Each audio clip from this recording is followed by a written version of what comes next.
welcome to the special 10th anniversary edition of the Atheist Experience. I'm your host, Matt Dillahunty.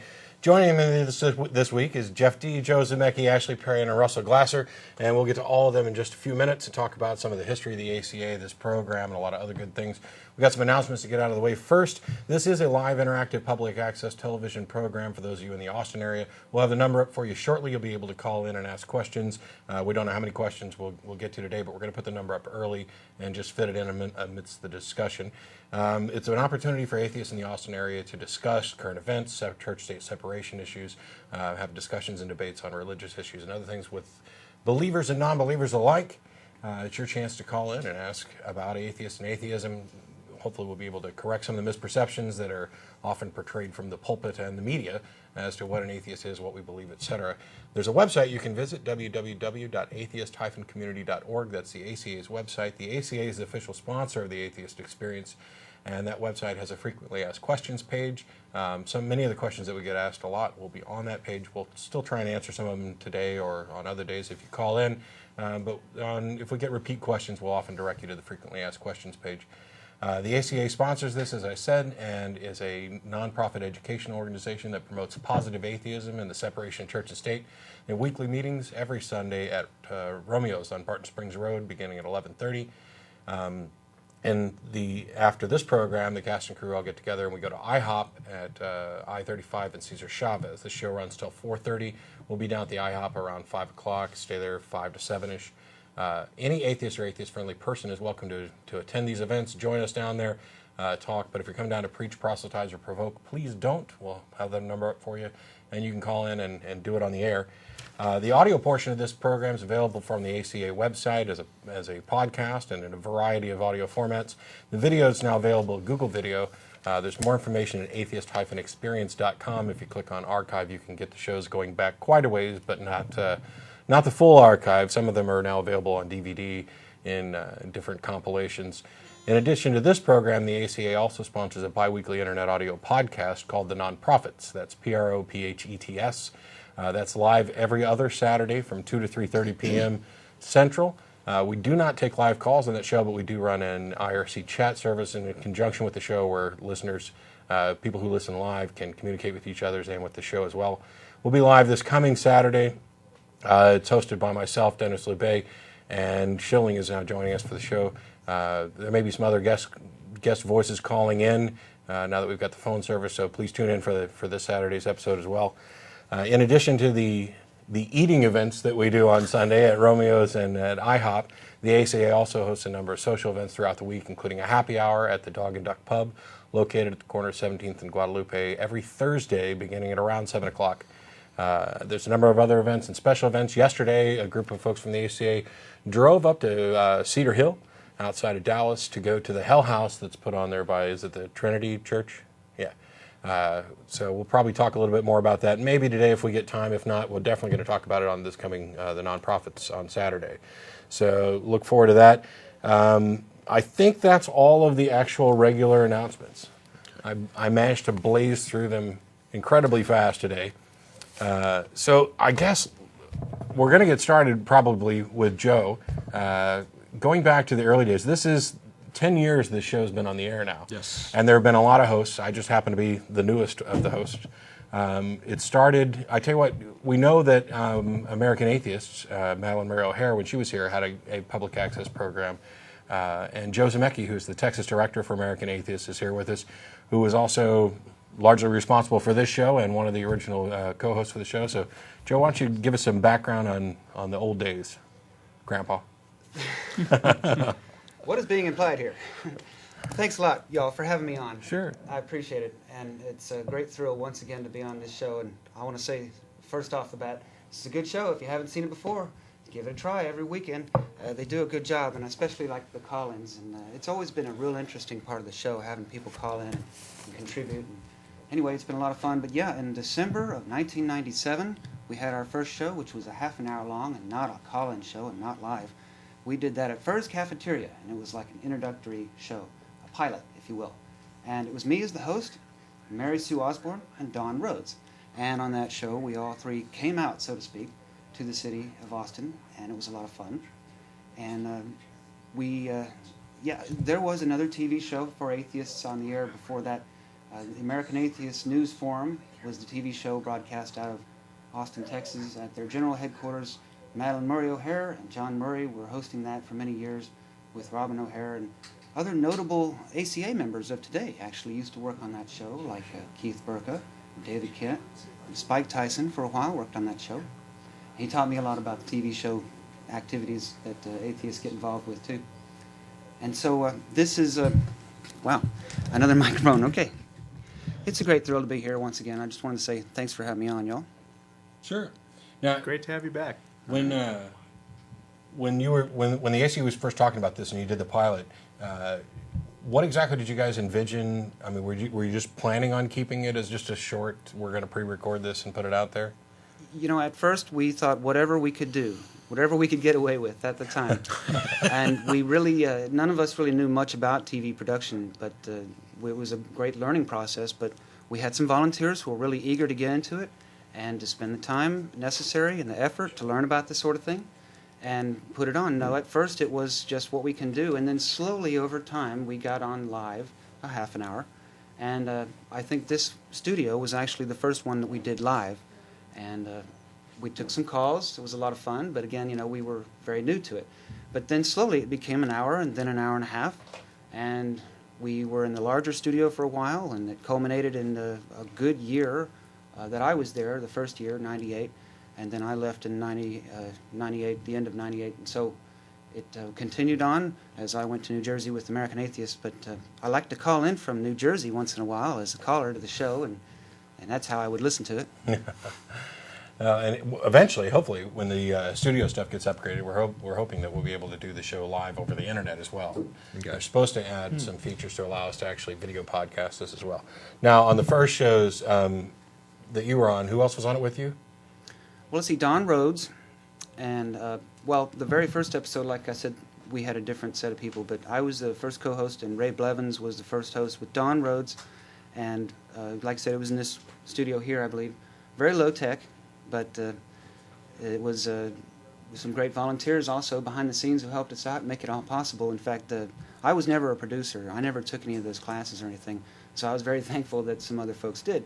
But it was a lot of work in just putting a show together anyway, because, you know, we used to bring in a stack of newspaper articles and try to go through those, and there were a lot of interesting news stories in the atheist movement at the time to talk about. We also came up with the idea to put bumper stickers right up here. Y'all did that for a few years. That was a real good thing, I think, because that put out double the message in the same amount of time. But it's evolved over the years, and I really do like the way y'all have gone and done things here. I'm really proud to say that I was on the show for a while there as a co-host. Now I'm with American Atheists, Texas State Director, so... Why don't you tell us real quick what's going on with American Atheists now, what you've got going on there? Some great things in Texas anyway. We just had a rally at the Texas State Capitol. About 150 activists and atheists of all kinds from all over Texas and beyond came to the Texas State Capitol there, and I helped put that on, and that was a real good event. We also, let's see, there is going to be another American Atheist National Convention in April. I'm not sure where that's going to be yet, but I'll try to do that. But here in Texas, I'm trying to get American Atheists back into the activism news here in Texas, as they're based in New Jersey now, so they don't have anybody but me here to do that as the Texas State Director anyway. Lacked a state director here for many years. But I still am an active part of the ACA. I hope to be that anyway for many years to come, and especially the Bat Cruise. I really enjoyed that. But I miss the Hell House. That sounds like a lot of fun. A little intimidating, maybe. It was a good trip. Now, Did you pick any fights this time? no, I wore my God is Just Pretend T-shirt, so I did get a lot of looks, especially during the final sermon / altar call that they do at the end. Every time the guy he would basically give the sermon about the difference between, you know, good and evil. You know, you've got Okay. Superman and Lex Luthor. Or it was his first example. And then it was like Batman and the Joker was his next example. Then he had to reach God and devil. It Yeah. would have kept in the theme. Yes. and, They're and all fantasy. fictional. Exactly. But he did make a reach for some real people and went with. He didn't use Harry Potter and Voldemort. No. He went with because Harry Potter's evil too. Yeah. He went with Mother Teresa and Hitler. Those were his real people examples. Wow. Okay. And then asked what category you fit in, whether you were good or evil. But every time, not every time, but several of the times when he would mention evil, he would glance over at me in my God is just pretend T-shirt. So evidently, like Mother Teresa's here, Hitler's here, and I guess I'm supposed to be a little bit closer on this side. I don't know. Yeah, we had a lot of fun with that as well. Now, going back to the early days, now Ray was hosting, and they started taking live calls then, and it became an hour show? Right, after the first couple of episodes, we took live calls. And Now, one thing to remember is that when we're talking about this, I mean, not only is this 10 years ago, but at the time, I was still a Christian. So not only was I not involved with the show, I wasn't even on your team. maybe you called in to complain. I don't know. I would have called in probably. I've thought about this as Had you whether or actually not, seen the show? Had I seen the show, I might have called in, but I probably would have called in more out of curiosity because I didn't really have a good understanding of atheist or atheism. You would have been one of those people who calls in and says, "So y'all are atheists? So Do you y'all don't believe in-" anything. Yeah, Y'all believe in right. nothing. Hi, everybody. Jeff D. Hey, Jeff. Hey. Jeff has joined us. Sorry I'm late. Hey. I forgot where the studio was. I did that too. Been gone way too long. So right now we're up to the point where Ray is hosting, and they've gone to an hour format taking live calls. Oh, good grief. You're going over the whole thing? We're going to do a Yes, we're going retrospective. to meticulously take apart every episode of the show. By the way, we can go Fantastic. ahead and put the phone number up, and people can call in as we're discussing this, and we'll interrupt to take calls. And you can see how well you survive the gauntlet of having five of the former or five hosts from the show to answer your Let's questions. see you prove there's a God now. I'll just pass that one off to Jeff. Russell, go long.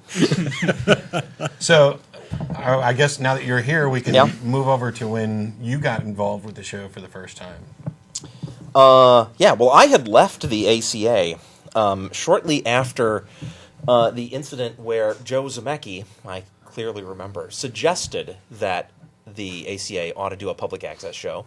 And everybody else in the group was like, no, they'll come and find us and mow us down with machine guns. We can't do anything like that. That would just be too audacious, too inflammatory. Yeah. So I had gone away and was working with the University Skeptical Society student group at UT, and while I was hanging out there with Dennis Loubet, who is now Host in the nonprofits. He's officially the host. Well, that's what we call him. He does all the Nice. work. I just show up.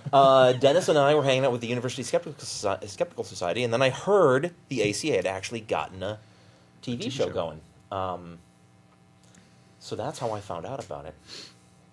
What else do you want to know? And when was this, and who was running the show? Joe, I'm sorry. That Ray. Ray was Ray the was host, and Joe was the co-host. So when did you actually come on the show for the first time as like a co-host or anything? I I appeared as a guest a few times, didn't I? Many. Huh? Yeah, many. Many times? Many times, yeah. It's been a long time ago. I don't remember. And then was that when you were heading off to New Jersey that Yeah, so December I of wound 98. up getting the co-host slot? Right. And at that time, it was a constant co-host every week. They didn't rotate through. It was just, Yeah. I have And a bunch of occasional videotapes guests, from those right? days, from the early days. Well, we But I guess need the, them. Do you? We I need thought them. I thought the Yeah, group everything's had a going up complete on library YouTube. now. Not complete. There's No? some still missing. There- I'll there's bring no in doubt. the stuff I've got. I might have something that nobody else has. So to kind of keep going down the history, after you took over as co-host for a while, then Ray left, Ray left. and you Ray and- jumped into the host slot. That was when Ray announced that he had found Jesus or some shit. Something crazy like He that. went on a No, spiritual he quest or something, yes, as I he remember. decided he needed to explore his spiritual side, and that was just too creepy. So he went off and did that, and I wound up host. It's not the best way to do it, I don't think. And my co-host was Martin Wagner No, at first. not Who was immediately, co-host was at he? first? There Was he? had to be I somebody. thought it was Martin. I think Oh, it was guess Martin. so. I'm pretty sure. I guess I had already been producing the show at that point. I don't remember. Or was Vic on there for a while No, it before was Martin? still Vic, I think, who was Okay. co-hosting and such. Now, Martin was with us Producing. last week. For those of you who missed the show, you can watch it on Google Video and download it. Martin came in because he couldn't be here this Vic week. was the co-host. Yeah. Yeah. And That's right. he came in to tell us a little bit about his time on the show and things that he enjoyed and everything else. So if you get a chance, you can go watch that from last week. And then after, I guess, what was it, a year or year and a half that you were hosting? Oh no, I hosted for two, Quite a while, right? yeah. 2 years? I think it was more like two. And then With Martin a took over. series of co-hosts. Yeah, Martin had been co-hosting, and then I left to start the effort to do the nonprofits. So the nonprofits. And this is the point where you should pause this show and go back and watch last week's to hear all of Martin's stories from his time. Then after, well, during the time when Martin was there, he had a number of different co-hosts, and then you came in as the co-host. Yeah. Yeah, I think it was actually during Martin that we actually started doing the rotating co-host Rotating. to a certain extent, because at one point nobody could do it all the time. Right. And so we had people rotating in and out for that, and I think we had a couple of different people that wanted to do the slot, and so it was kind of almost a tryout period. Right.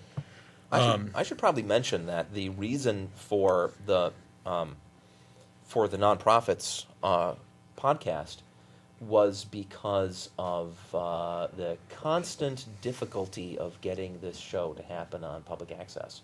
Just the constant technical problems, the constant scheduling problems. I had just had enough. Yeah, things have gotten a lot better in the last couple of years, but And So now we luckily, have both, which when is you even have better. an internet show, that never happens, right? Well, at least if There are no technical if difficulties. there are technical problems, but at least we don't get preempted by things beyond our control. Right. Like Mormons. yeah. Mormons, for example. Twice a year, the Mormons come and screw up our TV show. Like there aren't enough religious programs on public access already. I mean, we used to have a whole network devoted to them. Don't we still? Channel 11? No, they've kind of shuffled it around. It's oozed out to the other channels now, so they're everywhere. You just can't get away from them. Oh, it's Jesus, run! So this is our hour and a half every week. Yeah, and when did we go to an hour and a half? Was that while Jeff was still hosting? It's been an hour and a half 98. forever, hasn't it? Pretty 98. much. Yeah, I think the since first I've couple of known months. about it, yeah. Okay. I was saying it. We Because I know it slowly started went- as 30 and then went to an hour and then went to 90, but it happened pretty Progressed. quick. So during the time that you were hosting, you had Russell and Karen and Jeff and Don Yes, Dawn was also on there. as the co-host. Mary, I think, was on. Right. Is that her? But yeah, interesting enough, I think the first time I ever caught the Atheist Experience was when you were taking over as host. Was that particular show? Because I just remember I caught the last 10 minutes of the show when Ray did the official handing over of the lapel mic. I just remember seeing that. So that was actually the first time I caught the show, and I started coming to the group soon after that just to hang out at the bagel shop at the time. And you had long hair then. Yes, a full head of hair, no goatee, long hair. I can't even remember that. Do we have other photos? There Yes. may be proof. Actually, somebody did see. 'Cause What is it about this show that makes people's hair go away? It's the three of us in the middle. It's a very Actually, I haven't stressful shaved here, show. actually. When you've got people calling in to ask you why you don't get electrocuted in the shower, you tend to pull it out. Ray was bald too, so Yeah. Yeah. Well, it's better. But, But that kind of reminds me though, because that means that Jeff is responsible for both of us, really, kind of, in a way. Because I've told In a way. how I got involved with this before, but briefly on a couple different fronts. Jeff happened to live in the same apartment complex that I did, but we didn't know this. And he put up a flyer at the mailbox for the TV show, and I saw it. And the first time I tuned in, Jeff was on, and Jeff and Ashley, and I was like, oh, I can enjoy this and watch it. About 3 weeks later, I actually called in for the first time while Jeff was on, and we talked about education issues and for public schools and private schools that were teaching creationism, whether or not those things should be considered as genuine high school transcripts to universities and stuff, whether universities should be stricter on what they require the students to know coming in. It came down to Chili's. We were going to Chili's after the show then, and talked, and then it was like, I don't know, 2 weeks later, I was in the studio helping with the production stuff. yeah, it was relatively And quick. then I think it was 2.5 months later, it was in March, Jeff missed a show forgot that it was his day, and I happened to be down here, and Ashley was like, well, do you want to go on? And I said, okay. Like 30 seconds before airtime, Yeah. we got an empty chair here. Yeah, there's an empty chair. You want it? Okay, yeah, I'll take it. And so, I but remember putting those flyers up, by the way. Yeah. It was pretty much prompted by some frustration that we had these flyers and there didn't seem to be anybody really trying to do anything with them. So, and there had been a certain amount of religious advertising at the mailboxes Right. at our apartment complex. So I started putting them up, and they immediately got torn down. So for about a week, I was fighting with the locals to have a presence up there automatically. And I eventually stopped, and I had no idea until you eventually told me that was what clued you into the show. Well, see, there was somebody at work who knew I was an atheist, who also knew about the show, who told me about the show. She's like, well, have you seen these guys on public access? And I said, no, why would I want to sit around and watch some people who, I already agree with, who are saying the same thing I'm thinking? And she's like, oh, no, I think you really ought to watch it. It's right up your alley. And I blew her off until I saw the flyer. And I took that as like a sign from God. Yeah. In a really weird way. And actually, talking about the flyer going up and being torn down reminds me, actually, for a while, I was putting up a flyer at work. And I think it was actually just one of the ACA business cards. But on the back of it, it had the TV show and the website printed and stuff Right. like that. And I would put that up, and a day or two later, it would be gone. So I'd put up another one, it would be gone. Put up another one, it would be gone. And then finally, after about 5 or 6 times this happening, the person took it down, tore it up in little pieces, and posted it back up again. Nice. Trying to leave a message there. Feel the love. Exactly. I actually posted a flyer on the bulletin board in the break room where I worked, and it stayed up for years, to the point where I had to take it down myself to correct it because it had bad information on it. Wow. I worked at a nicer place. But, yeah. Sir. We got a caller that we'll go to for just a second, but I wanted to kind of skim this gap because there's a transition here where I was going to come in because Ashley wanted to take a break from the show. He'd done it for a year and a half. I was co-hosting for Several maybe years. a year and a half, maybe 2 years, something like that. It was quite a while, and then I took over as host for about a year, almost exactly, given maybe a couple months over, and then I was needing a break, essentially. So, And I was willing, but I was new. yes, And now we get to Well, Russell. actually, you got to back this up a little bit because I was with the show for a pretty long time before I actually took a turn hosting. I remember actually showing up. Let's see, Jenny and I moved to Austin in 1999, and the first thing I did was look on the internet to see if there were any atheist groups around because we'd just come from Fort Worth, where there's no such thing. And we run them people all out of town by now. I had no idea, of course, that I was moving to the place that had one of the most vibrant and active atheist groups anywhere in the country. But I looked them up. I found out that they were going to the bagel shop at that time.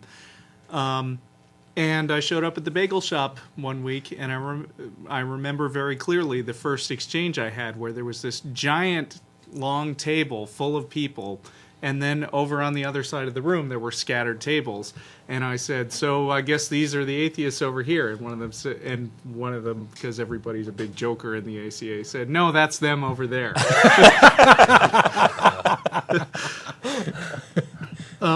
And I noticed there were a lot more clusters of people around Jeff who seemed to have everybody's attention at that meeting. And I found out about the TV show at that meeting, and I think it was maybe the next week that I just wound up showing up to the studio because it was I want to see this. So Ginny and Ginny's kids and I all showed up, and I think we actually got to do camera, one of us. And that's worth noting. If you actually come down to the studio to watch it live, we're probably going to put you to work. We're good at that. Although now we have a lot more people than we used to in those days. Yeah. And I was the one who's been the host for the shortest at this table, but I've also I think I'm the only one at this table who's worn all the hats, including producer, because Vic, who was producing at a certain point, was I think overstretched and then wound up being Jeff's co-host, and so there were very few other people who were capable of doing the producing job. So he said, "Do you want to take some classes?" And I said, "All right." So I wound up being the only producer for a while, and that was very, very stressful. To the point where I absolutely don't do any of that work when asked anymore. Which is a good time to mention that we've had a couple of great producers for the last few years. Yeah. Absolutely, and I yes. trained Steve. I Yeah. just want to say that. And Very he good has job. done, and he has far surpassed me at this job. He's done a Steve and Joe are fantastic job. amazing, and they're here Yes. every week. I think they're here more often than I am. Yeah. Because I took Without some fail, pretty vacation much. time, so I was off for a little bit. So So- we're grateful that, and also there's Schilling and Shelley and Frank and some others who come in and help set the show up and make sure everything works as well as we can get it to work. The show has pretty much always had a pretty dedicated crew Yeah. of people that come in, an hour before the show. We're setting things up, stay for a while after to tear it down. I remember literally sometimes them crawling around in the curtains behind the show 10 seconds after airtime because mic 2 isn't working, and they're swapping out mics Yep. and stuff like that. So. Ah, the good old days. Yeah, exactly. And usually the audience The can't fun- see them. But not always. A hand reaches up with a microphone. So I actually ran. I oversaw the days when Ashley, along with Mary and David, who was also bald, Right. were taking turns doing the co-hosting thing. I think David became the co-host first for like a week, or became the host Oh, for okay. maybe a month Okay. or two Yeah. actually, and then he moved away somewhere, and Ashley came in. Yeah. And when Ashley was done, I guess I was a little insistent on this point. I was like, Matt's pretty new, and I've done all the other things on the show. I'd like to take a turn hosting for a little while. And it was a good call, and Jeff felt the same way. And actually, Yeah. I was kind of glad that not only were people willing to give me a shot, but it was we're protective of the show. We care enough about the show to where the new guy who's only been here a few months probably don't want to give him the show. And, Yeah. and say, Right. "Oh, Full run with it." reins. And I want to immediately. say that on my first several times on the show, I was appearing as the third guy, which we usually don't have these days. But That's right. it was actually For quite some time, it was Yeah. a host, a co-host, and a guest And regularly. the guest during a would lot rotate of my stint, Yes. that was Yeah. how it was. Yeah. and it was very nice to be the guest because somebody calls in and you're new and you don't really know how to handle them, and you've got two other guys on your left who are like, okay, I'll take this. Yeah. To the point where it's actually hard to be heard. But Yeah, for your 18th Pascal's wager call, you're probably good without training wheels anymore. right. Yeah. But I started grad school, and I always intended to turn it over to Matt because I could tell that he was going to be a good host. Yeah. So a couple of years ago, Matt took over. And that leads us to today, where you're kind of stuck with me. But we got everybody together for this. Martin couldn't be here today, and we couldn't get a hold of some of the others.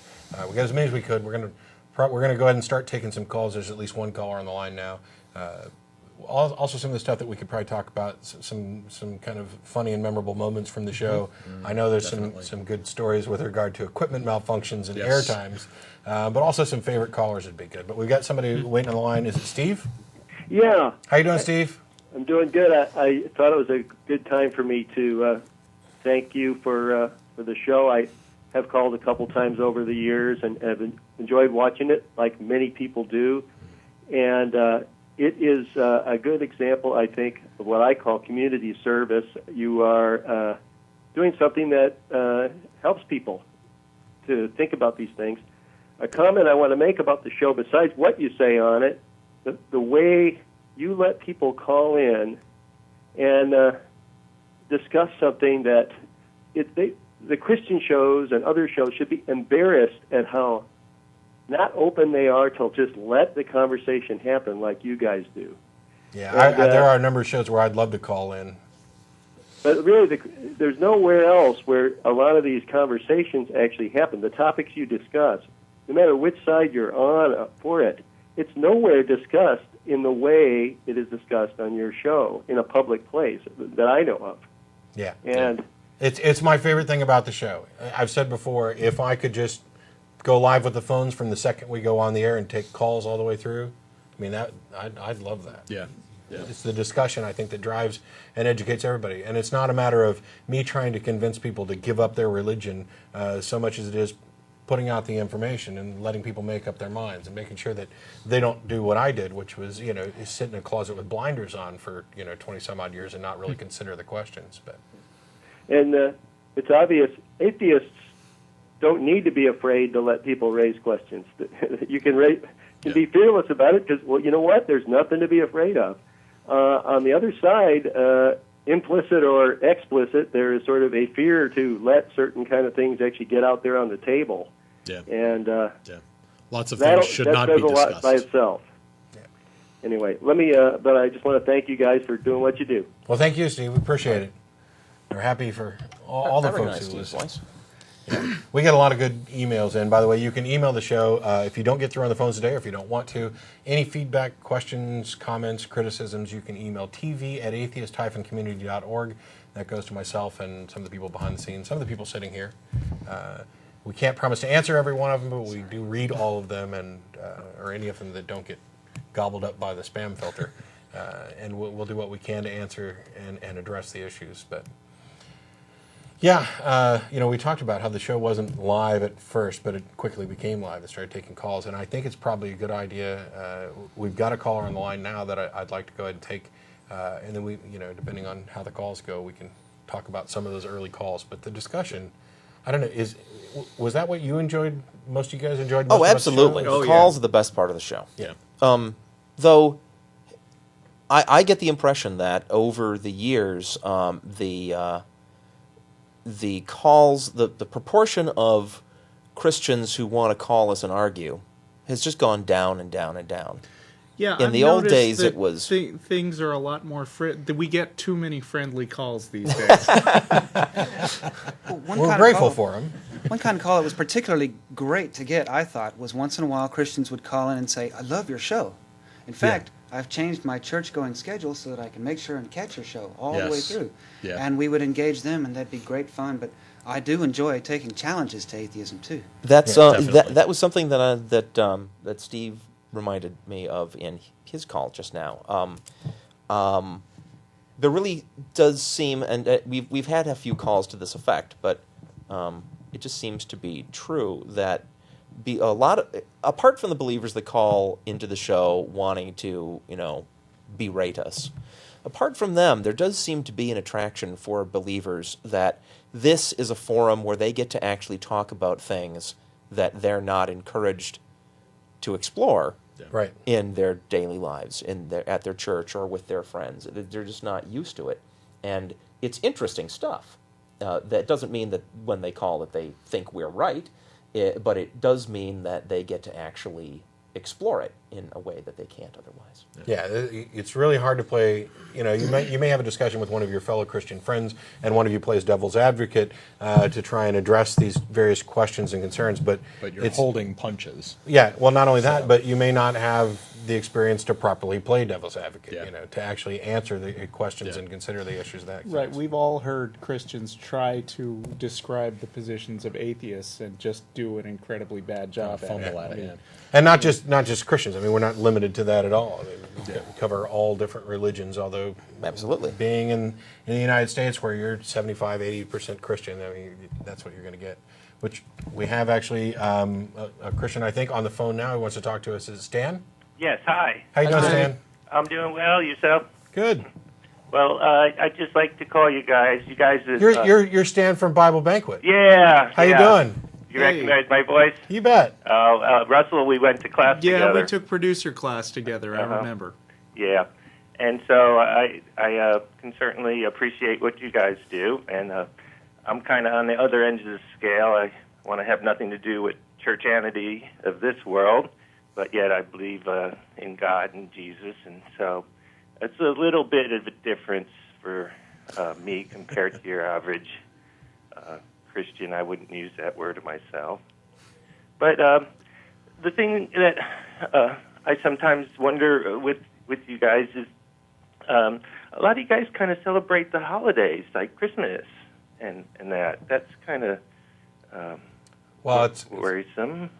He's right. I don't know about worrisome. Who's worried?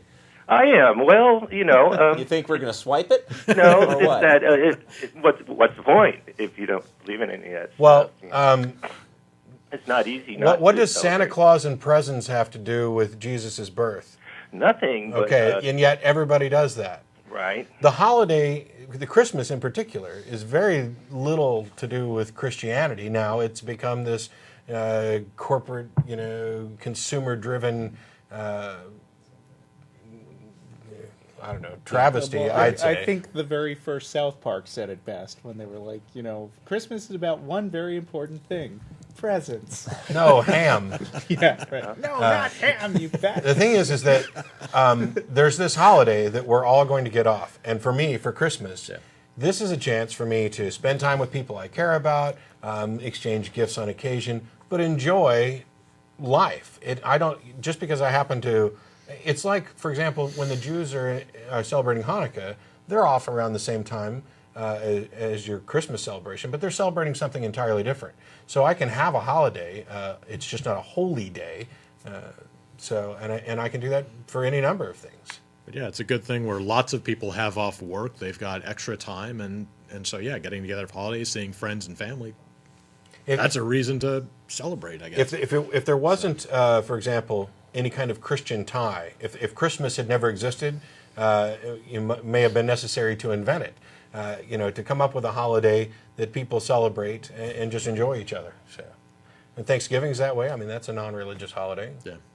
Yeah, Even though it may have some Religious origins with very religious people.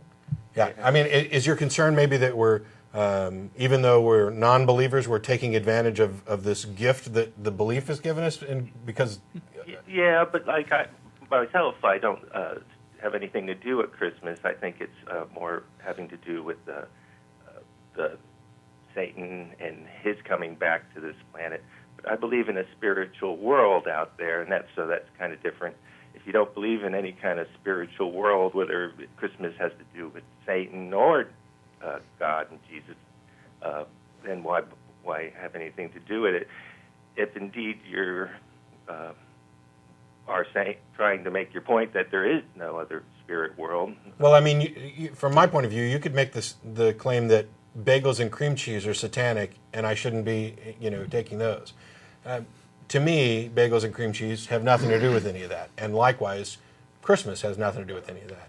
So But yet in an offhand way, you guys support it, which But I think you're misunderstanding the seriousness with which we treat the holiday. I mean, I also celebrated International Talk Like a Pirate Day this year. And that doesn't mean I want to be a pirate or I think that pirates were good. It was just fun to wear an eye patch and give out plastic gold coins to my coworkers and talk funny. I mean, it's a party. Yeah. And to you may believe that it has all kinds of special significance and meaning. For us, it's an excuse to have a good time. That's I all. mean, Exactly. Halloween is coming up in 3 days, Exactly. and that's got all kinds of different significance. I mean, my son is dressing up as Spider-Man this year, and I'm dressing up as Death. I But, heard of somebody carving a cross into a pumpkin. So it's Yeah, all well, I mean, they're free to do that and sort of co-opt the holiday, and it's got various meanings. I mean, really the name means All Hallows Eve, so that implies some kind of religious thing, and yet people like Jack Chick write these screeds about how Halloween is really the devil's holiday. And to me, it's just a cool opportunity for my son to dress up like Satan. Whoa, where did that come from? Spider-Man. could it be Satan? Wow, who made me say that? it's a fictional No. character. Yeah, but I mean, he's dressing up as So Spider-Man, Satan. which has nothing to do with anything, and I'm telling slightly scary stories to 5-year-olds at a party in my Death costume, which also really has very little to do with Christianity. Right, and it's all good fun, and I can't really base an argument on any of that, but it does seem though that it simply gets down to, well, one day a person can believe that God exists, and then the next day they don't. And that's just where it is for people. And so does that make something that you can't measure scientifically non-existent? Well, no. That's the things we can't measure and scientifically say they are there or prove are Like probably there. Yeah, Like what? Such what? Well, for throughout history, discoveries have been made. Matter, for one, We can measure that. Yeah, but People always knew there was matter. yeah, but Well- what kind of things are out there that we can't measure that we just have to rely on faith for? And there is, I think, a spiritual world out there. But if you can't measure it, what we have to look at is just the record of how a certain group of people interacted with that spiritual world. And if you look at that record, I think the Bible is what we have, what I'm talking about. It always pans out to be factually, historically correct. No, it doesn't. Give an example, Well, please. I agree. I agree. Not everything. That was Well, easy. if you agree that it's not doesn't always pan out to be factually historically correct, then you shouldn't say not that in it's everything. always But factually for historically the most correct. part, the meat of it does. The places Okay. are there, the people are there, but some things, not everything agrees, but a lot of that has to do with We're going to supernatural have like a things. number thing we can take, so we You can know, take the turns. places, the dates, certain people, sure, some of that stuff's real and true and easy to verify, like the existence of these places. But that's not a part of the supernatural claim. Let's talk about some of these miracles that supposedly happened. The Great Flood. The evidence for that being? Well, the Great Flood, it looks like, happened in the area of Turkey there, and that particular But in the lake Bible, there it did covered flood. all the There is- mountains in the world. Yeah, global. it was a global flood that covered everything. Well, no, Well, there are well- Christians who believe that it was a local flood. I take it you believe it was a local flood. Yes. Local, Okay. global. So, What the hell is but for that miraculous? world at the time, it was the whole world as they knew it. Sure. But how's that a miracle? How's that a miracle? Local floods happen all the time. Well, it's a miracle for, and it is what it is a story about what happened to the group of people that God wanted to wipe off the face of the earth, and that group of people seemed to have planted a seed here on this planet that was against what God was doing here, and that's part of the story of what. No, I think the Bible. I think a better explanation is they were just in the wrong place at the wrong time. Well, the other question is, You what gotta be about more the forceful than civilization? that. They were Joe. Elohim came down and they started having children with the sons of men, and that seed, as it were, is not from. I understand. Let me ask you this real quick, because you said two things that seem to conflict. One was that it was a local flood, but that local area constituted everything that was the world. So God was able to flood the entire world by doing a local flood, because essentially nothing existed outside of that. Is that Well, when I look at the picture of Noah and that story, it was a local thing, and that those people were in that area, and that world, as they knew it, was flooded. And so? It everything wasn't. was It destroyed. wasn't the whole world. It was just the world that those people knew. Right. So how was what was it that because I mean, according to the Bible, the God's purpose for doing this was to kill every sinful person except for Noah and his family. Are you saying outside of this local area they weren't sinful? No, I'm saying that there was a specific group there that was targeted. Oh, Okay, can I comment on that? I looked years ago. I said, what did these people do that they needed to be flooded to death, including the infants, pregnant women? How could they have done something to deserve that? And if you read before the flood in the book of Genesis, you will find one little sentence that tells you, or at least I did in the versions that I read, and that was that they were doing wicked things. Every one of them had to be killed by God for that. Very Now, broad. that What right could alone, wicked mean? That could mean anything from burning your children in the fire to it didn't specify. So let's drown them instead. No, it didn't To specify. eating grapes on a Thursday, if that's what the what's more survivors important, though, it was a didn't seed like that about was what they planted were there. doing.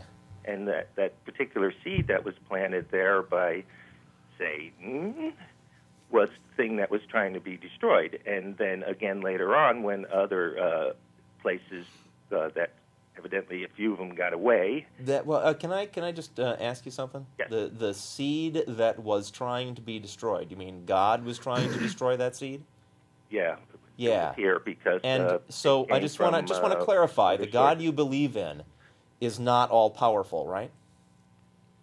Well, I believe that the plan that he had is good, and it works as. But he's not capable of just accomplishing something, anything that he wants. One time anyway. There's some Yeah. things that he in the fails spirit, in at, the right? spirit world, you can't know how much can be accomplished in that. We don't know so many things, so I can't really comment exactly. What I just no, this is very clear and simple, right? Mm-hmm. You're saying God wanted to prevent this seed from taking root, Right. and the seed has taken root anyway. I imagine you believe Uh-huh. there is, in fact, still evil. Right. So, in spite of his Effort. mass murder attempt of drowning all these people with a flood, Right. he still failed to accomplish his goal. I just want to Well, get it. he I just hasn't want to yet failed, establish though, the kind of. because- Excuse me, I'm not quite done.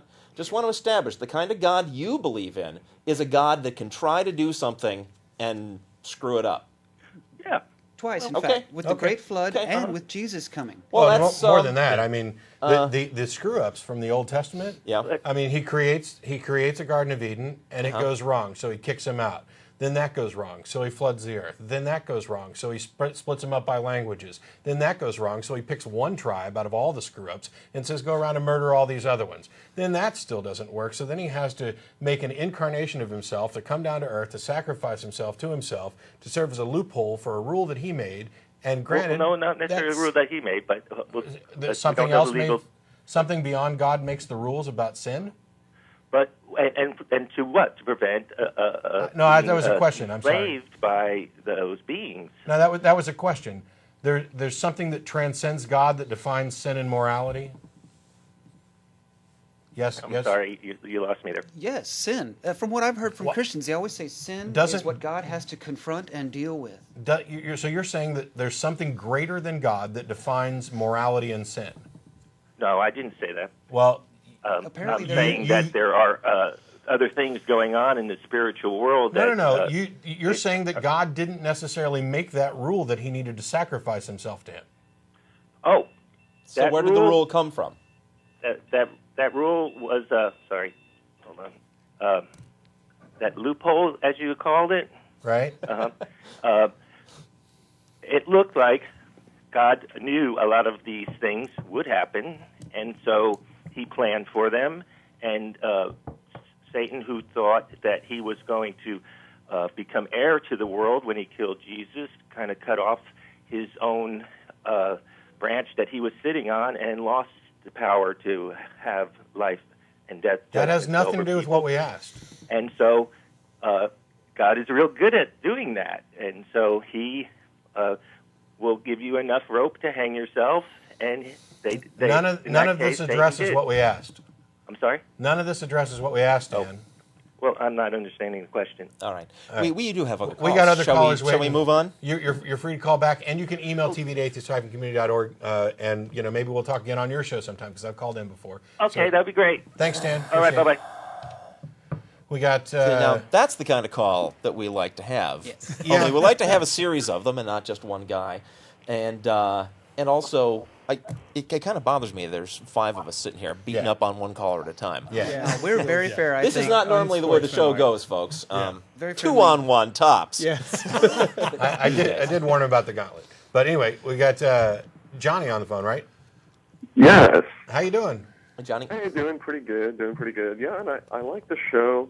It does seem a little odd, though, because, well, I guess this isn't part of my question, but it does seem a little odd. I remember seeing in California there is an atheist march, actually. And it seemed pretty funny to me because it was people marching for what they didn't believe in. Not necessarily. Not exactly. We have Which civil kind of goes rights. against, which is a little unusual, I guess. But then again, I'm with you on the counts of the idea of doing good for the sake of itself, not for any sort of end reward. And really, that's something that the Jews teach. That even when I was religious in my early teens, I always admired that. And whenever I heard things about hell and damnation and punishment, I always thought, well, look at the Jews there. They don't believe in a defined heaven or hell. They do good for the sake of itself because they believe they're God's chosen people. But anyway, my point there, actually, my question, though, is that I'm a pretty strong atheist, but I do have, there's a couple of catches, actually. I've left things open for ghosts and aliens. Now, what do you guys think about that? Ghosts, aliens? If they're- Ghosts. As long as you don't worship them. Yeah, personally, I see no evidence of any kind of ghosts or anything like that actually coming around, so I discount that one. As for aliens, it kind of depends on what you mean. If you mean that they're coming down and tearing cows apart or giving people probes, probably not so much. Is there life elsewhere in the universe? I'd say there's probably a pretty good bet of it, but it's not here yet. It's it's not funny coming yet. actually. Ginny just happened to watch a show today, I think, that was about people being interviewed where their cows had gotten mutilated, and they were coming up with explanations Yeah. ranging from aliens to black government helicopters. And she Like said, "So black what?" government So officials she have said, nothing "So, better to do, Mr. so." Skeptic, what's the logical explanation for this?" And I said, "Well, all I really can think of is." These farmers think that while we're fighting a war in Iraq with a government that can't seem to accomplish anything it wants to, they think that the government is throwing resources at turning their cows inside out. And Clearly a waste of tax money. Yes. I'm sure It's the I'm you sure know, the that there United are States Department of Turning Cows Inside Out. You Among haven't other heard of them? things, sure. If you just stick your fist in and then pull back out like They a do rubber some glove. weird things over there. So, I mean, I said, I'm sure that there are people who care enough to actually study what's really happening and come up with logical explanations, but I don't care enough about rural farmers getting their cows inside out to think that it matters. So I'm content to be ignorant at the moment. When they start turning dogs inside out in the streets of New York, then maybe the phenomenon spread enough. And also another thing too is I'm also I follow politics pretty closely. And one thing you mentioned the founding fathers earlier, I believe, and it always bothers me in these debates and what have you when they're talking about like the firm base of religion in this country. And really, the founding fathers they were deists, right? Right. There were a Yeah, number but of a lot of Christians, a them. number of Puritans, and deists. The myth of a Christian nation is one that needs to be stamped out every time it's brought up. We are a Christian nation in the sense that there's 75 to 80% of the population are Christian, but as far as what we're founded upon. We're founded upon German free-thinking secular ideals. The Constitution doesn't mention God other than the date where they say in the year of our Lord, and makes specific prohibitions against any religious test for holding office. The First Amendment protects everybody's right to believe whatever they want. So, it's baseless. And I've had people call in, I kid you not, to say, well, of course it's a Christian country. Just look on your money. It says in God we trust. Which, first of all, that's not necessarily Christian. And second of all, it was put there in the 50s, on the dollars anyway. Yeah, and here's another thing too. Have you guys? I don't know if you guys explored the theory of pangeosperm, the idea that our evolution was seeded by perhaps extraterrestrials. Right. That our evolutionary flow was to go from was to be chimps and to work well within the ecosystem and to not grow beyond it, to not be lords of the world. And for some reason, there was something happens to where we were somehow seeded by some higher power, I guess, perhaps some sort of extraterrestrial that drove our evolution into the direction to where we no longer fit in the ecosystem. We can't live within nature. We build things. Our brains are large. We have we're not very effective at we're the least effective one of the least effective mammals as far as breeding. I mean, I'm glad we're not very effective as far as breeding. Thank goodness. Woo. Can I ask you something? think we- What is we're it one about more human effective beings breeders. what open question is there about the nature of human beings that requires a theory that we were seeded here by space aliens in order to explain it? What is it that you think we don't understand about human beings that is more understandable if we see ourselves as seeded here by aliens? Well, I guess What's the whole I guess point? it does go back to the thing to where it makes us feel more important, and more useful than the pointlessness that's really around us. But then again, I mean, it is pretty odd that all the rest of nature and ecological systems we don't really fit into it, at all. We can't even survive with our with our bodies with very little hair on them, and we have to create. We just artists. survive in a different way. There are all kinds of We're places. exceptional at surviving. Actually. Yeah, and I mean, if you want to talk about being thrown in the wild, neither can domesticated dogs or cows survive in the wild. But there's But they're nothing domesticated because of supernatural us. about the way they were seeded. It's just that over time, the fact that they live under human rule, so to speak, has kind of bred out of them the survivalist traits. Mm-hmm. And, I mean, we've kind of done that to ourselves. I mean, I can't survive without wearing my contact lenses. I couldn't see anything. But I don't need to, because I have my contact lenses all the time. Yeah, take practically any species. There are vast portions of the planet where it can't survive. We're not special that way. There are the difference is that those species don't have the intelligence and the knowledge built up over thousands and thousands of years of civilization to build gizmos and things that we can use to enable us to survive in those places anyway. Mm-hmm. If polar bears could do that, they'd be living in the Bahamas. Yeah, the ability to contemplate ourselves and the brain changes that we have that make us different from other animals makes us different, not necessarily better or special. Now, I have no problem at all saying that we are better and special because I can be biased in favor of humans, but I don't see where there's a sufficient evidence to say this is something that couldn't possibly have happened on its own through natural resources. Therefore, either a god or directed panspermia or something like that had to alter it. Because you could say the same thing for a cheetah. Oh my gosh, it runs so much faster than the rest of the animals. So clearly something had to tweak its genetic code just to give it that little bump over the edge. But our bump is very, very large. You got to admit that. Well, it's large as far as we know, but we're the ones making up all the labels and the rules.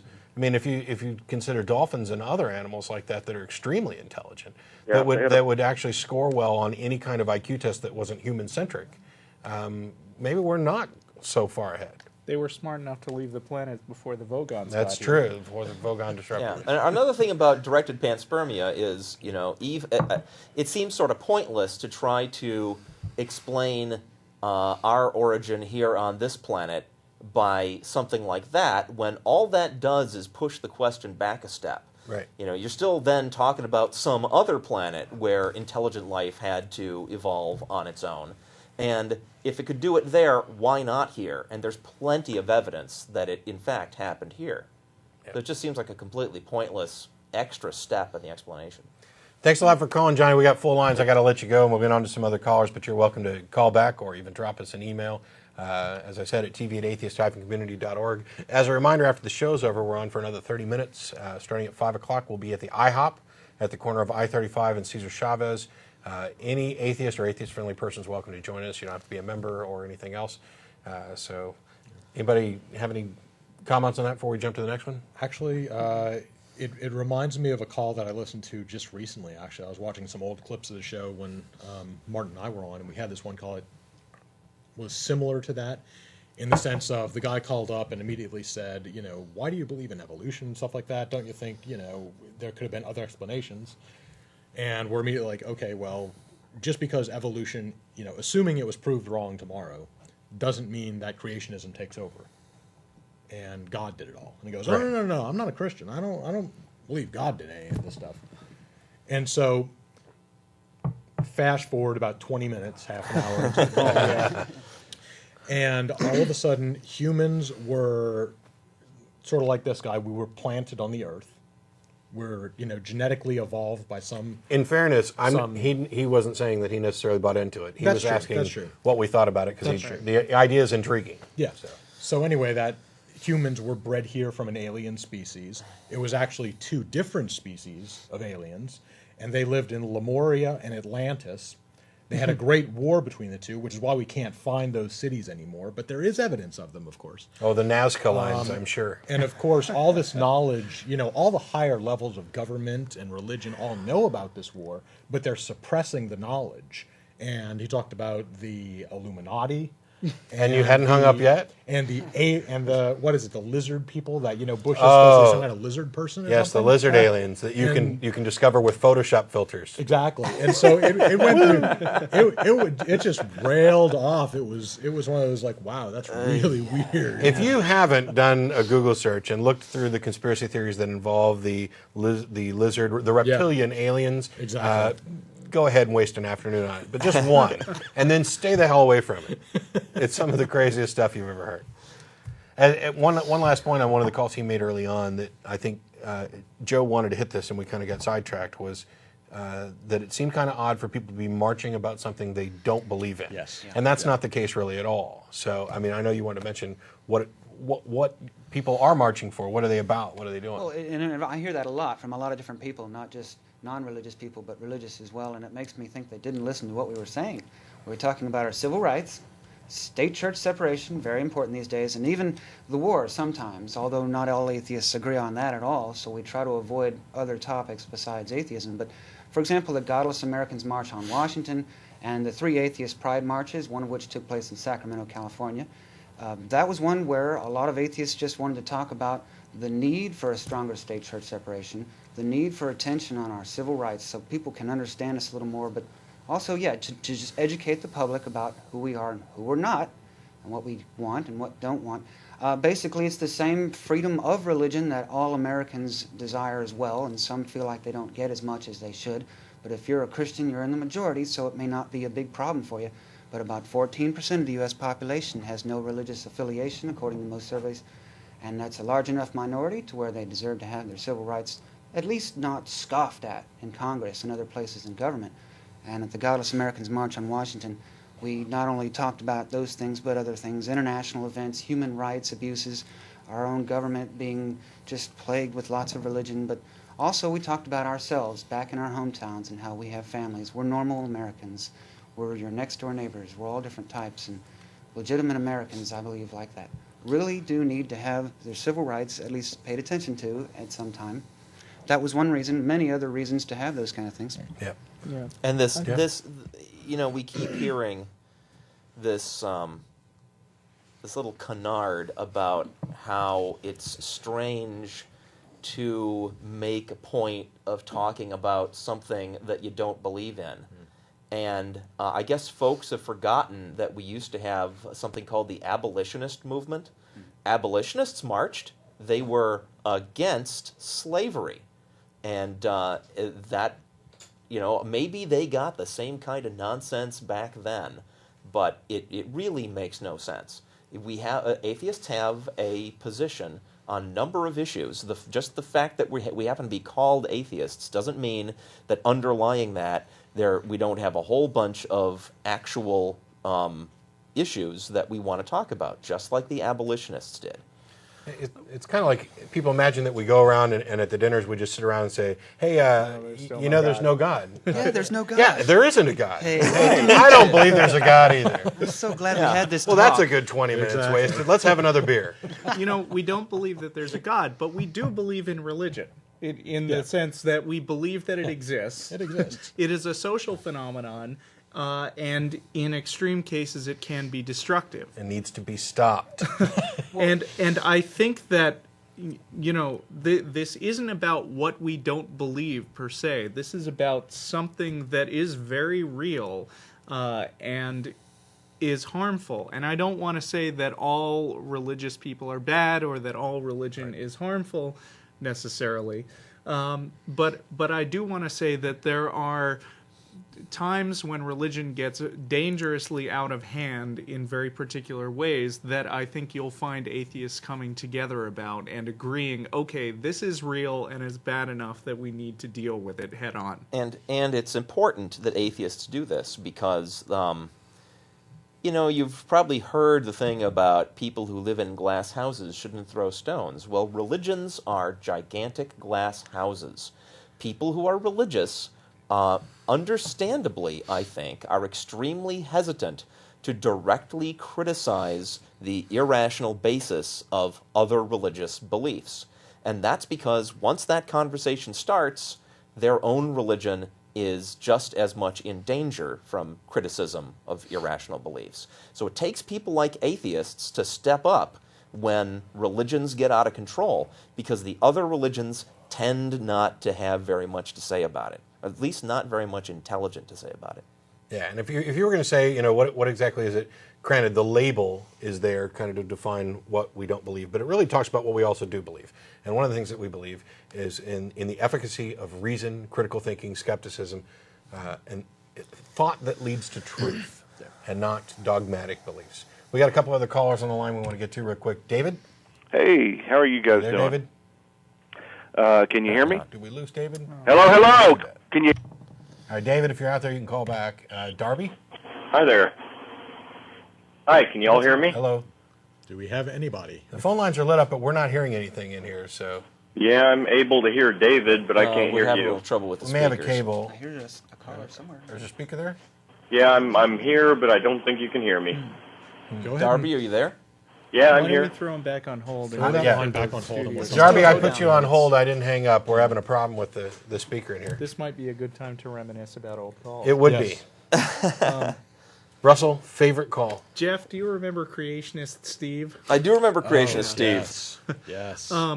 Creationist Steve would call in week after week with a new, completely random thing that he probably read on Answers in Genesis or something, and challenge us with it. And I wasn't that well read up on evolution at that point, and we found these frustrating because he obviously has time outside of the studio to sit out there and come up with something new every single week. Right. And we didn't have an internet connection in here either, which, wireless wasn't very common back then. So we had a hard time dealing with him, to the point that some of the hosts and co-hosts had sort of a policy that we brush off everybody who wants to talk about evolution and say, sorry, we're not scientists, we don't want to talk about it. But I found this subject interesting, and I've just done a long series talking about evolution, and one day I think I nailed Creationist Steve pretty good. I came on prepared with a topic about the thing that he'd called about last week randomly. I took the time to research it deeply, come up with a complete rebuttal of it, and sure enough, he called in, and he was trying to talk about a new topic. And so I said, no, you can't talk about this new topic until you address the fact that I just completely wiped out your argument from last week. Please address that point, and then we will move on and talk about your next topic, which I will continue to address the next time. And I don't remember how that ended, except that he stopped calling in shortly thereafter. I think that's how it ended. yeah. I think he kept trying to get us to talk about his new week's topic and ignore the fact that we'd just taken out his previous topic. And the fact was that when we brought a counter-argument to him, he couldn't deal with it. He was too busy parroting stuff from these sites. Yeah. I don't know where folks get the idea that all they have to do is bob and weave and try not to take a knockout blow, and if they can do I that, get a TKO. that means they got a TKO. That means they win by default. Oh, but you can't explain this. Oh, but you can't explain that. You can call and blather any crazy old nonsense that strikes your fancy, but if you can't put a good argument behind it and justify why people should take it seriously, if you can't address the evidence to the contrary, then you haven't gotten anywhere. But there is a certain extent to which I think some other Christians use our show just as sort of a proving grounds for their whatever weird arguments they've just picked up, or to test their faith, or whatever nonsense they want to call it. And we're not really here for that. We're not here to be a resource for Christians so they can feel better about themselves. Although, I mean, if they keep calling in to see how well their argument fares and their argument constantly fails, then maybe they'll keep studying long enough to realize that all of their arguments are going to fail. Yeah. Yeah, and that's early on I came to understand that the point of discussions on the show is not to convince the caller, Right. but Yeah. to present to the viewer who is seeing call after call after call of believers who just can't argue their way out of a paper bag and have absolutely no good reason to believe any of the things that they believe. Those people get an impression over time that, maybe these atheists are onto something. Yeah. And I Best think thing they could probably do. Go ahead. And I think it's also good. You had mentioned that you had tried to get somebody down, and I know, Jeff, you were big on this too, of trying to say, if you fail to back up your point, and we have rebutted it completely, then you should admit that the point is invalid and then move on to something Right. else. I Because- probably learned that from Jeff. Because 90% of the time, what people do is say, okay, well, you explained that, but I'm sure it's completely wrong, so let's go on to something new. And basically Right. what happens is next week, they're going to use the exact same argument again because, well, I never said it was wrong. So what you've got to do is actually make them admit, no, okay, this point is not valid. I'll Yeah. find something new. Yeah, eventually, I think if you get somebody who's honest and intelligent and willing to discuss this, eventually you get down to a point where the arguments have failed and they just say, well, this is something that I accept on faith. Yes. And that's fine. I'd prefer that you didn't because I think that's a bad idea. But at least I can understand it. There's nothing I can say about it. If you've had some personal experience that's convinced you, or if you believe on faith, great. But you have to also admit that that's not relevant to anybody else. Yeah. Your personal experiences should not convince anyone else of the truth or and, what you believe. and by the way, I try not to be two-faced about this point. When somebody, when it happens that somebody comes at me with arguments I just can't respond to, I try really hard to keep myself in line and say, I can't answer that one, and because of that, I'm probably not going to use this argument again. I think we've got the phones fixed, so we'll try and get back to it. David, you there? Yeah, can you hear me this time? We can hear you. Hi. Loud and clear. Welcome. Oh, thank God. No. Hey, I was just teasing y'all with that. You can thank him if you want. I am a Christian, was in but here I just wanted crawling to thank around you guys working on the for your cable. show. I try to see it every week, especially now that you're on a little earlier, because I work on Sunday evenings, and I'd always call in and then have to run off, and sometimes not even get to hear what you had to say. Well, I'm glad it worked out for you. I'm so glad you're on earlier. That's much better. And the reason I like your show is it really makes me think, and it challenges me to examine my beliefs, so that I don't find myself practicing blind faith, but more informed faith. And I want you to know that I appreciate you guys very much. And there should be a forum where we can come together and discuss truth. And I'm just glad you're there because you provide that. Well, thanks a lot, David. Thank you. Appreciate it. Well, no problem. By the way, And I remember you calling. You'd always call and have to jet Yeah. and say you'd get it on the recording or whatever. right, Yeah. right, Yeah. exactly. Just one thing, and then I do have to jet again. Believe it or not. Are you still there? Yep. Yeah. Okay, thank God. I got you again. The question on the all-powerful question on God, 3 callers ago, I think it was, Yeah. the one who took 25 minutes off the clock all by himself. Yeah. Okay. Noted. thank you for keeping track. Yes. The next one, by the way, was 19 minutes. Okay. The omnipotence question. Yeah. I wanted to point out something I've never heard anybody else talk about that I think probably needs thinking about on both sides. When you talk about an all-powerful, omnipotent God, once He has created beings with their own will, He has actually, in effect, relinquished His omnipotence where they are concerned and where their sphere of influence is concerned. Chew on that one. Sure. Yeah, I don't think it applies to the specific case we were talking about because that specific case was about actually successfully killing a whole bunch of people with a flood. Right. There's not really a free will issue there. It's really a power to commit mass murder issue there. All you got to do is make the flood big enough that nobody can survive, right? Well, make it I last thought long what enough and my understanding- drown absolutely every single person. Free will doesn't really enter into it. It's sheer physics. Well, my understanding is that what was being talked about was those people Yeah. practicing free will against what God's plan had been.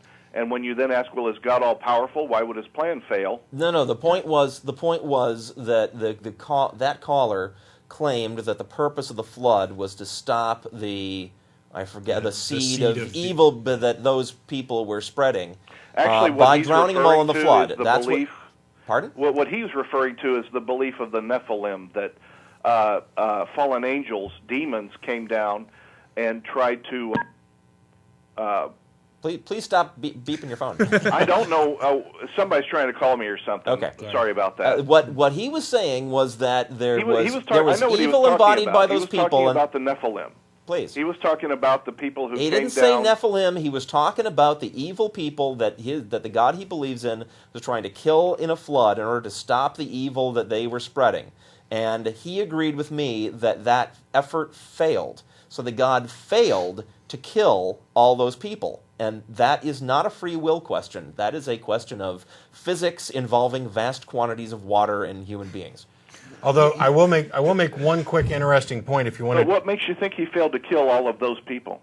The caller agreed that the effort to stop the evil that those people were spreading failed. You're free to disagree with him because there are people who believe it's a global flood. If you want to say that the evil didn't come from those people, fine, but I'm going to defend what I said to that caller in response to what that caller was saying. I'm afraid we're all not understanding each other. This would take something longer than the form we have here. Okay. But please think about the idea that that entire premise of what was his name, Epaphras, Epicurus, someone. The entire premise that they come out with, that if God is all powerful and He's all good, then how is there evil? And how do bad things happen? Right. Yeah. And so I just wanted to at least bring out the point that we might all chew on, that once he has created beings with their own will, he has, in effect, relinquished his omnipotence where they are concerned. Sure. Okay, but you said something very important a minute ago. You said they had free will to disobey God's commands, right? Something like that? Correct. That's good. So they had to be punished because they took free will. You see, it really adds up to a contradiction. Did they really have free will if there was a punishment for one of the options if they chose? No, I'm afraid you misunderstood one thing there. Mm-hmm. We're talking about a race of demon men. No, that doesn't say okay, that. We are now. He is. But that caller was not talking about that. Well, I can't defend the other caller. Okay. Not the Bible. Well, if you're coming at us with a completely different argument, let's not talk about that guy at all. What are we talking about? Are you you've brought up two separate issues here now, right? Yeah. One is you're saying that the God relinquishes his free will, his omnipotence over people when he gives them free will. I'll grant you that because there's no such thing as free will if omnipotence involves directly controlling everybody's choices. I'll grant you that as far as choice is concerned, but not as far as physics is concerned. A person can have free will, and the God could still strike him dead with a lightning bolt. The person's free will does not necessarily give him the power to survive, 10,000 volts of electricity. So that is what we were talking about with the flood. Now, you're bringing up this whole separate issue about demons being the source of evil in the world. Okay, fine. I really have nothing to say about that. Well, Jeff, except that seems kind of nuts. If I attack you in a street when you don't know it and kill you, I, who am not omnipotent, has just taken away your free will as well. So just the fact that he's able to do things we're not doesn't really enter into what omnipotence has to do with. Ending someone's free will is different from taking control of them. Killing somebody is not a violation of their free will. It's an elimination of it. There is an interesting point that I wanted to make that you may want to look into that I think you might find interesting with regard to this question of God's omnipotence versus our free will. And that's the story in the Bible, and I don't know to what degree you would accept it as true, of Pharaoh, where God specifically violated his free will and controlled him and forced him to do what God needed him to do in order to show off. Pharaoh was ready to let the people go, and God came down and hardened his heart repeatedly so that he could show off with more plagues. Matt, I do have an answer to that. I'm afraid it's a long answer if you have the time. You can email it to me because there's other calls on there. That's what I figured, and I didn't want to do that to the other And you people. can feel free to call back next week, and I'd love to discuss it too. Excellent, my friend. Sometime I'm going to get off and be able to go see you over at IHOP. I'd love to have you come down, David. Thanks. Great. Thanks, Matt. Thanks, Sean. Right. TV at atheist-community.org if you're trying to get to us that way.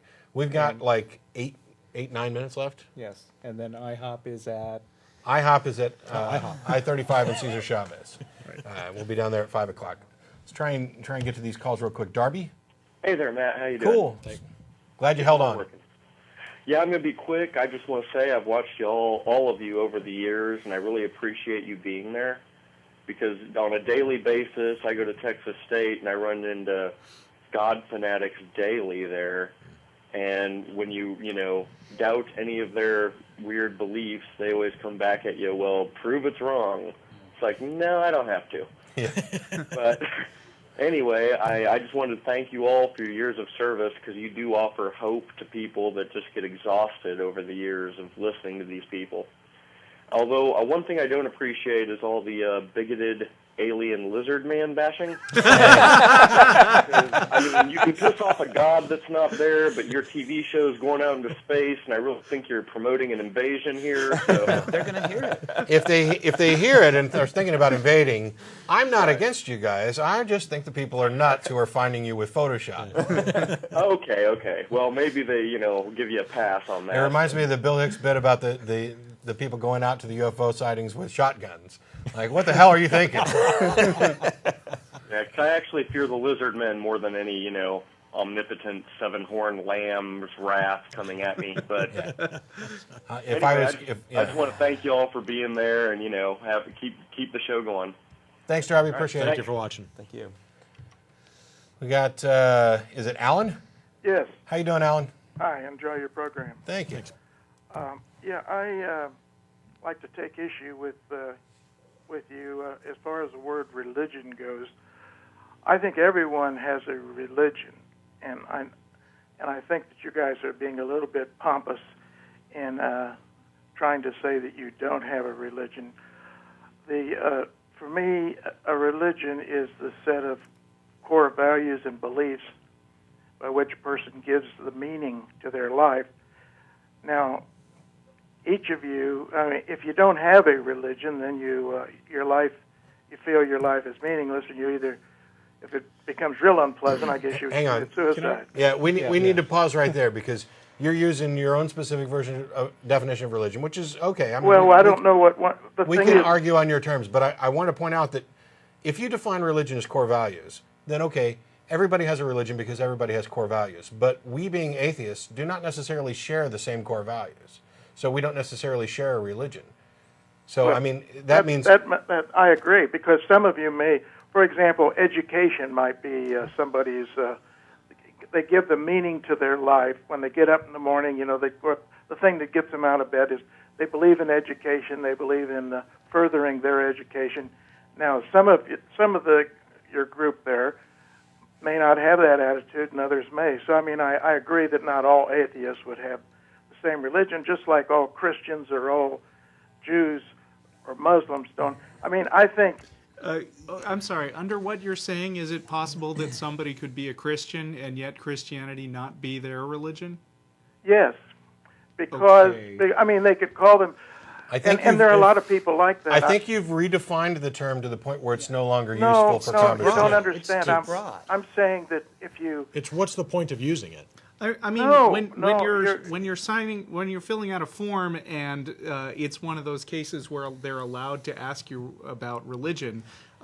Economics isn't one of them. Education isn't one of them. It's just not on the piece of paper. It's important to be Well, clear. Clarity yeah, is important. okay, These are but important that's I guess you could. That is maybe a traditional or a classic use of the word religion. I'm just saying that in the modern world, and my definition, by the way, it's not my own definition. It comes from the Encyclopedia Americana. Yeah, but does the encyclopedia not have multiple definitions for the word religion? Well, what it says is that any modern definition of religion should include things like communism and I'd like to see that book socialism that and says that kind of thing. Any modern definition? Those are political they haven't philosophies. gone. How are they those haven't religions? gone to like a dictionary and looked at all the words all the definitions that don't have that. Alan, if I'm actually going to step forward and kind of agree with you on a certain level. Okay. Good. I think it's admire certainly you. true. You have a very logical mind. Oh, thanks. Certainly, I do have core values, and I suppose if I wanted to, I could rent a storefront, and I could hand out flyers, and I could get people in there, and I could say, here, this is the place where we're all going to share Jeff D's core values, and I could turn that. I could turn that into a religion.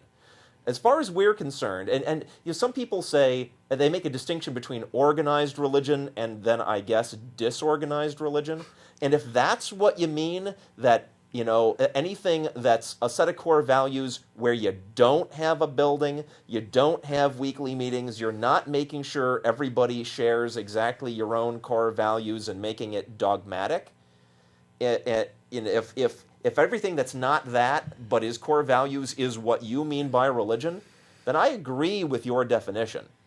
Right? Yes. Now, let me say but, this. But the important point is, we're not taking our core values and going out and setting up storefronts and getting people in and saying, you know, here, me up here at the podium, I have my set of core values, and or I've written them down in this book. Yeah, one of your core values is logic and reason, and that's what, and you're kind of proselytizing.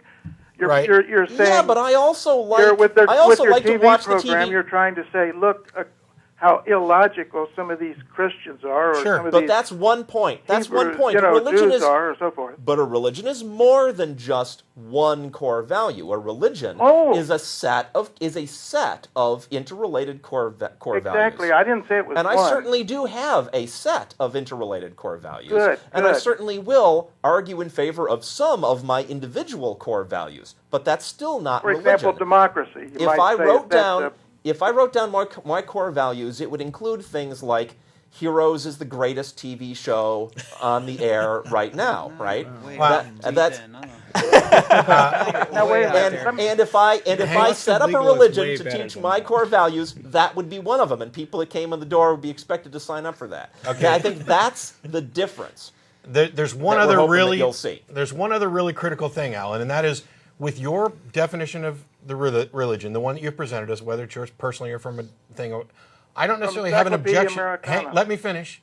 I don't necessarily have an objection to it. I'm with Jeff that I could agree as long as we can argue on that term. I just don't happen to find the term useful because it's not specific enough. Oh, it's very useful. Would you let me finish? It would include other things like political philosophies. But the big point is that if that's the definition of religion that you're choosing to operate with, we're not objecting to religion in that sense. Okay, very good. But let me say this, to be honest, I mean, if I'm not a Baptist, but if you went into a Baptist church, and I do have, I know Baptists. I did for 20-some years. Okay, let's say that in this Baptist church there's 100 families, or 100 people. All right. Got to make it quick. We got about a minute left. If you did a questionnaire on each of those people, you would find that they do not believe exactly the same thing. I mean, agreed. But so that they would say, well, I'm a Baptist, except it's kind of like the cafeteria plan, right? But you can find the book that describes the beliefs they're expected to have as members of the religion. There does exist a structured, specific dogma that defines that specific religion. Even if there's individual variations. And there are some shared things. We are out of time. Are those our love rings? Those are love rings. We brought them back for the anniversary. Thanks again to Jeff G., Joe Zemecki, Ashley Perry, and Russell Glasser. Reminder, we're going to IHOP, I-35, and Cesar Chavez. We'll be back again next week. Thanks for enjoying the 10th anniversary with us. Email tv@atheist-community.org, and we'll see you then. We don't think you're wrong. Yes, we do. Yes, we do. Disagree with that. That's the wrong way You got around. it backwards.